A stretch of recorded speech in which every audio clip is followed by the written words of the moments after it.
All right, Las Vegas Raiders at the Indianapolis Colts. Colts favored by 6.5 here. They're 3-1. Raiders 1-3. Over under 47.5 in the Dome in Indy. In the Dome. You got Geno Smith here throwing a plethora of interceptions. Plethora.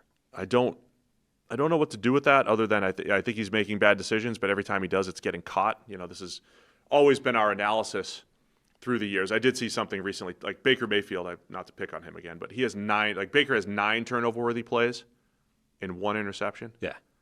And Geno Smith has 8 turnover-worthy plays and 7 interceptions. So it's one of those every time. So what do you do with that? Is Geno Smith playing well? Absolutely not.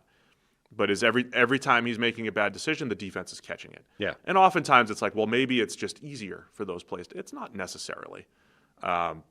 Kevin Byard made a couple. I mean, Tyreek Stevenson's making a diving interception. Kevin Byard made 2 good plays on the same exact pass concept last week. So it's wild, though, how much the perception swings based off the turnovers that may or may not be lucky, right? Like in terms of that. And they're bad. I mean, it's just how we've viewed the game for years.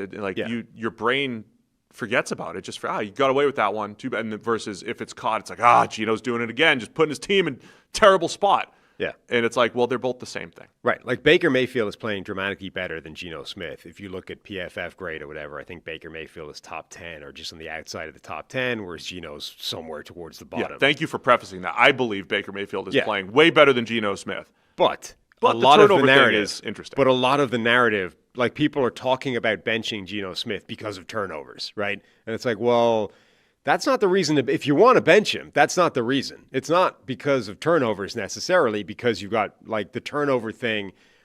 Like you said, turnover-worthy plays. Baker Mayfield actually has more of them. So the reason to bench him is not because he's turning the ball over a lot. It's because he's not playing well. Like between the turnovers, the performance isn't good. Yeah, they looked better week 1. I mean, there was some level of aggressiveness to the pass game in week 1 that I really liked, and it's just gotten worse and worse over these last few weeks. On the bright side, they did get Ashton Genty going last week against one of the worst run defenses in the Bears. So that's probably not a coincidence. Yeah, so like one of the same questions we would have is was that a turning point for Genty, or was it just you ran up against a Bears defense that was allowing the most yards before contact of any team, which you would have heard right here from our packet last week going into the game. I was reading that stat out last week at this time. Yeah. This is the week for Genty. I don't have the Colts ranking here in yards before contact this week, but it's better than the Bears. So can the Raiders keep the run game going? Hey guys, real quick, only 40% of our viewers are actually subscribed, so let's change that. Hit that subscribe button, and now let's get back to the action. Yeah, big question. And particularly because it's not like the offensive line, the blocking was amazing for him last week. In fact, it still featured one of those plays where he got buried in the backfield like immediately because they goofed and didn't block somebody, and he fumbled on that play. So, generally it's been pretty bad, but last week showed that he doesn't even need good blocking. He just needs not the worst blocking in the league by a mile in order to function. I think that's huge. Like, he's extremely difficult to bring down. He generally makes the first guy miss almost regardless of situation. So if he can just give him anything, he's got a shot. Other side of the ball, Colts offense still looking really good. Raiders defense, interesting. They've been pretty tough against the run, or at least creating negative plays in the run game, getting into the backfield, going up against Jonathan Taylor, who looks outstanding. Knock off a whole bunch of yards that he picked up that got negated because of the A.D. Mitchell hold the other day.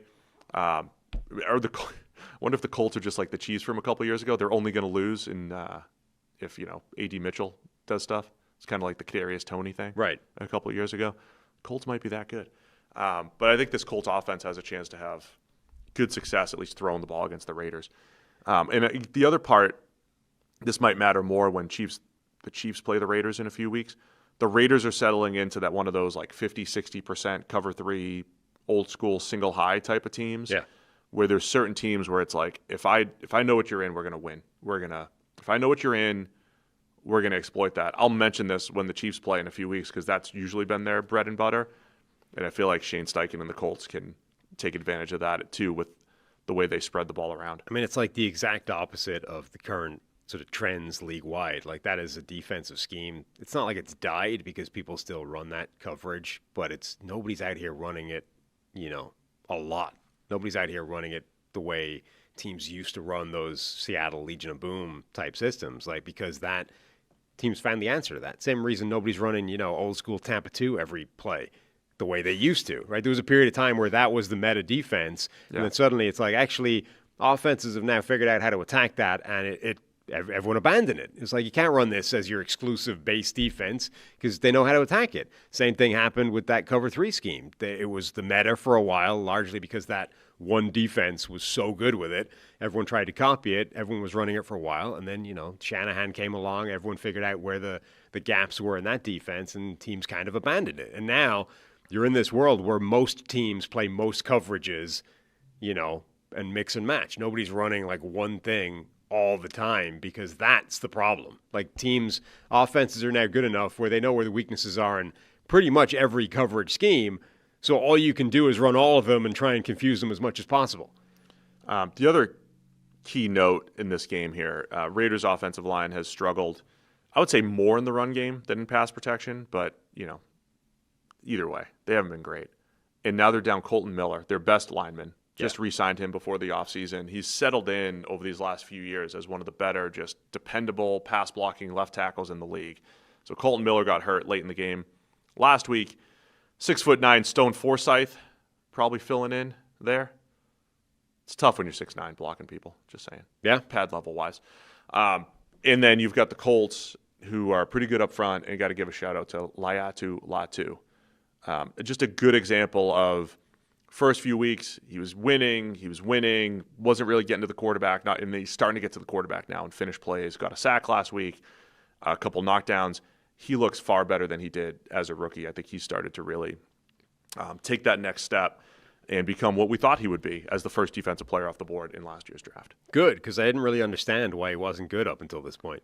He just didn't look – I didn't think he looked dynamic as a rookie, and I think there's like a confidence – as he's rushing the quarterback right now, that I think is showing up, where the athleticism and the technician in him are starting to come out, and I think he's ready to soar, man. I think he's got like a 10 sack. He's gonna start getting some sacks in bunches, I think. He didn't even look technically particularly proficient, which was the thing that he was supposed to be amazing at. And obviously, I think those things are connected with the other stuff, like confidence.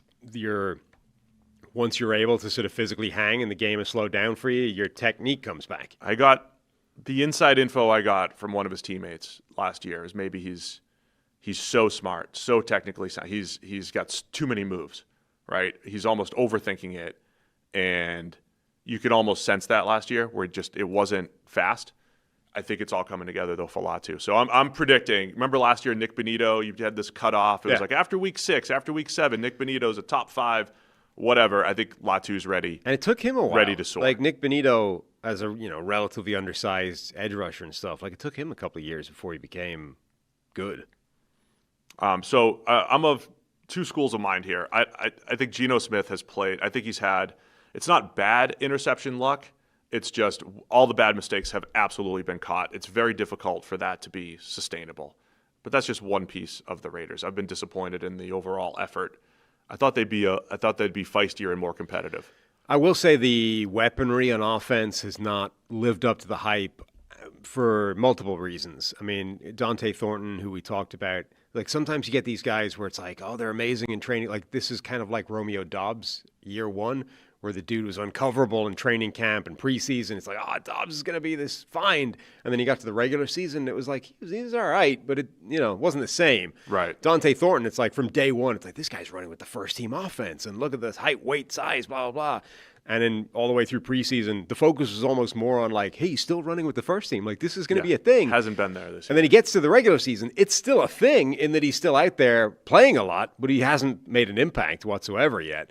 And then obviously Brock Bowers, who's basically their best offensive playmaker, has been dealing with this knee injury. He's still working. He's still playing with a giant brace on his knee. Like he's just not 100%. So Michael Mayer's been out. So you're missing a lot of the players that we would have thought were going to be big parts of this offense. And yeah, Trey Tucker's been making plays, but it's like it feels like that's more because we're missing some things rather than because Trey Tucker has become an uncoverable monster. So I'm torn on this one. It's 6.5.